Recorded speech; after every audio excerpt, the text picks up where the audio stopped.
اگه شما مثل من طرفدار بستنی سنتی هستید که خودتون درست کنید و اونجور که خودتون دوست دارید مغز داشته باشه، خامه داشته باشه و سالم باشه، حتما این ویدیو رو با من دنبال کنید. سلام، امیدوارم که حالتون خوب باشه. امروز میخوایم با هم دیگه بستنی سنتی زعفرونی پر از خامه، پر از مغز و کشدار و خوشمزه درست کنیم که هیچ فرقی با بیرونیا نمیکنه. 100% بهترم هستش. همیشه درست میکنم، همه دوستش دارن و این بهترین رسیپیه که میتونید داشته باشید. بریم که با هم درستش کنیم. اول شیرمون رو میریزیم داخل قابلمه مورد نظرمون. بهتره که شیرتون پرچرب باشه. مقدار شیرم همه رو داخل کپشن نوشتم. 1 لیتر شیر رو میریزم داخل قابلمه. میریم که روی گاز بذاریم داغ بشه. شیر رو میذارم روی حرارت که گرم بشه. فقط مواظب باشید که به جوش نیاد. تا شیرمون داغ میشه من 1.5 پیمانه شکر داشتم و 2 قاشق چایخوری سعلب. سعلب باعث میشه که بستنیمون کشدار و خوشمزه بشه و اینکه اگه زیاد باشه بستنیمون خیلی غلیظ میشه و اگه کم باشه 100% بستنیمون حالت یخی میشه. این سعلب رو با شکر مخلوطش میکنیم چون اگه به یک باره مثلا به شیرمون اضافه کنیم گلوله میشه. شیرمون که کم کم داغ شد ولی هنوز به جوش نیومده، مخلوط شکر و سعلب که بهتون گفتم رو کم کم طی 3 مرحله به شیرمون اضافه میکنیم و همش میزنیم. اگه به یک بار اضافه کنیم حالت بلوله میشه و خوب داخل شیر حل نمیشه. ببین من الان 1 بار اضافه کردم، کامل همش میزنم، دوباره اضافه میکنم، مجددا همش میزنم تا این مخلوطمون تموم بشه. فقط اینکه شما سعی کنید سعلبتون رو از جای معتبر بگیرید، خیلی توی کیفیت بستنیتون تاثیر میذاره. من الان اینا هم میزنم تا یک مقدار این ترکیبم غلیظ‌تر بشه و ادامه مراحل رو بهتون بگم.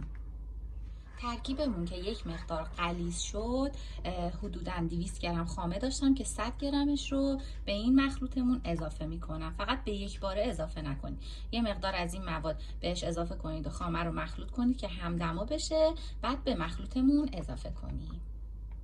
خامم رو همدما کردم، کاملا مخلوطش کردم و بهش اضافه میکنم. مقدار خامه میتونه بیشتر باشه، یعنی تا 200 گرم هم میتونید توش خامه بریزید و اینکه میتونه کمتر هم باشه یا اصلا نریزید. ولی خب این مقداری که من میریزم امتحان شده است و اندازش واقعا دقیق و خوشمزه است. کاملا مخلوطش میکنیم. مخلوط شیر و شکر و سعلب که و خامه به این غلظت که رسید، تقریبا به غلظت فرمی میرسه، میایم طعم دهنده هامون رو بهش اضافه میکنیم. من اینجا بهش زعفرون غلیظ اضافه میکنم که خیلی تو طعمش تاثیر میذاره. یه مقدار گلاب، حدودا مثلا 1/4 پیمانه گلاب بهش میزنم. زیاد نزنید که طعم گلاب غالب نباشه و میتونید اینو نزنید، ولی خب من وانیل که بهش میزنم طعمش خیلی خوب میشه. وانیل هم بهش اضافه میکنم، حدودا نصف قاشق چای خوری بهش وانیل اضافه کردم و میتونید کمتر بزنید اگه طعمش رو دوست ندارید، ولی من میزنم طعمش خیلی خوب میشه.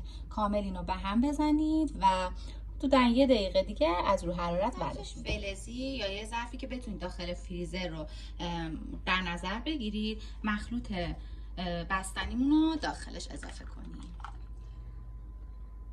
بستنیمون رو میذاریم داخل فریزر، 45 دقیقه دیگه درش میاریم، همش میزنیم، دوباره میذاریم داخل فریزر، دوباره 45 دقیقه دیگه درش میاریم، همش میزنیم و این مرحله رو 6 بار یا 5 بار ادامه میدیم. این باعث میشه که بستنیمون حالت کشدار بشه، بافت قشنگتری داشته باشه و بازاری تر باشه.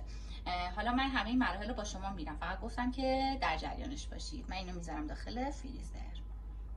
200 گرم خامه داشتم که 100 گرم رو ریختم داخل بستنی، 100 گرم ما بقیشو میذارم داخل کیسه فریزر و میذارم داخل فریزر که یخ ببنده و بستنی پر خامه داشته باشیم. حالا طریقش رو بهتون نشون میدم. بذارید این خامه رو بریزم داخل این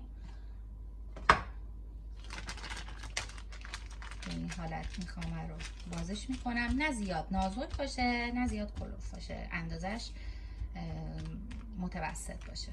به این حالت اینو بزنیم داخل فریزر، 1-2 ساعته یخ میزنه. 45 دقیقه اول از یخچال درش میاریم، یه کوچولو سفت شده به همش میزنیم که یک دست بشه.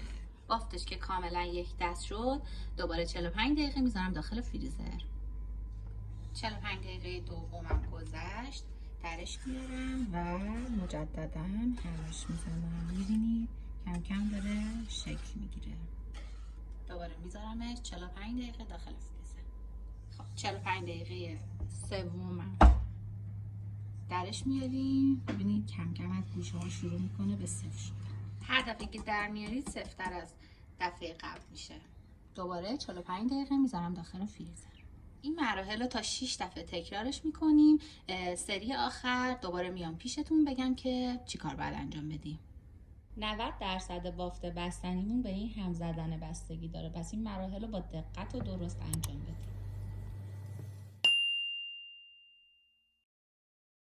خامه هم کاملا سفت شده، حالا خوردش میکنیم که برای داخل بستنی ازش استفاده کنیم.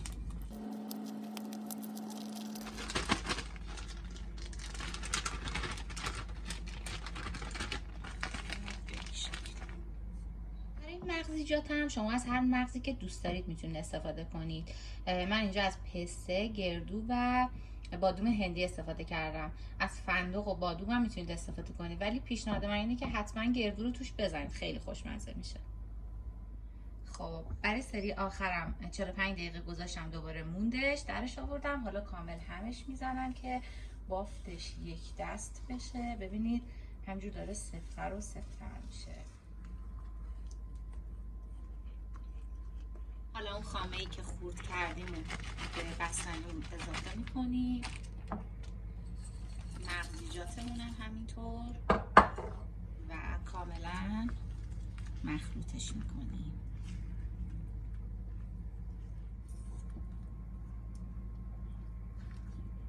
به همین حالت بذارید روشو فویل بپیچید، بذارید داخل فریزر 7-8 ساعت بمونه که بستنیتون شکل بگیره. تهش رو یه مقدار خلال پسته میریزم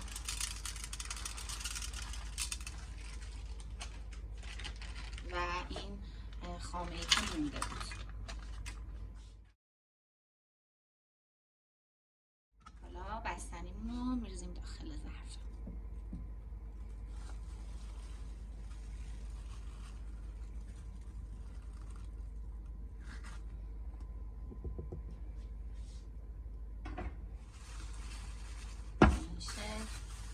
روشم میپیچونم.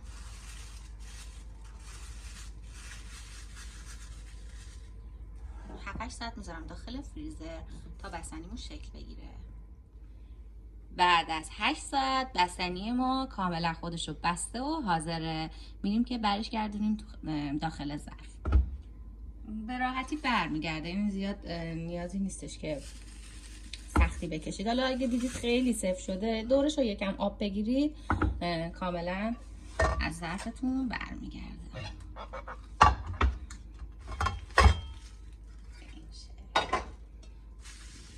شمشم در میاریم. بفرمایید بریم با هم بستنی رو برش بزنیم.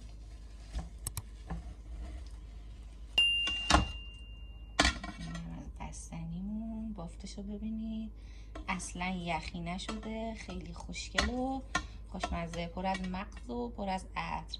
حالا من میخوام توی این نونا براتون بذارم. شما میتونید همینجوری داخل ظرفم سروش کنید به این حالت. این هم از نتیجه نهایی بستنی سنتی خوشمزمون، پر از مغز، خوشمزه، خامه‌ای و کشدار. حالا شما میتونید همینجوری سروش کنید، همین مدلی. من خودم امتحانش کردم چون یه ذره اینجا امتحان کردن سخته، خیلی خیلی خوشمزه بود. حتما بهتون پیشنهاد میدم درستش کنید و لذتش رو ببرید. سابسکرایب هم یادتون نره.